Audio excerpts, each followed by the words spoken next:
大家好，我是夏妈。刚刚做好的鲜炖银耳，其实就是银耳罐头，这样子密封起来，你放到冰箱冷藏，过年的时候当饮料喝，特别的舒服。这是一个广告啊，就是这个燕耳，它现在有礼盒的，我觉得挺合适的，分享给你们。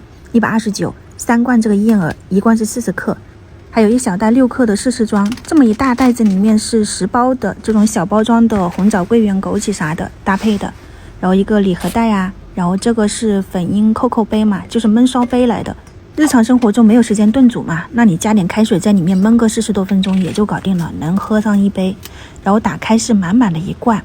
过年肯定是会要拜访长辈啊，或者是一些亲戚朋友。那我自己是备了有5-6份的，你们如果需要的话呢，也可以看一看。那今天也和你分享一下我自己的一个个人吃法。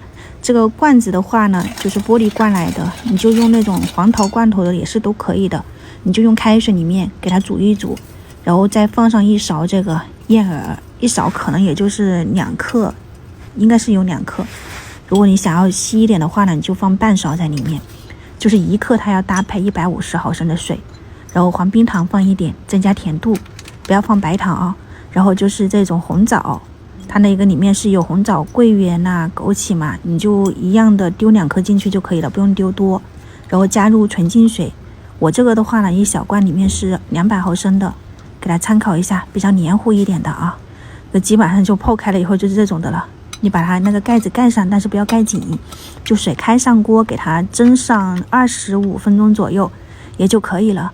蒸好以后的话呢，你趁热啊，要给它拧上去，拧紧，这样倒扣下来，它就会形成一个密封的状态。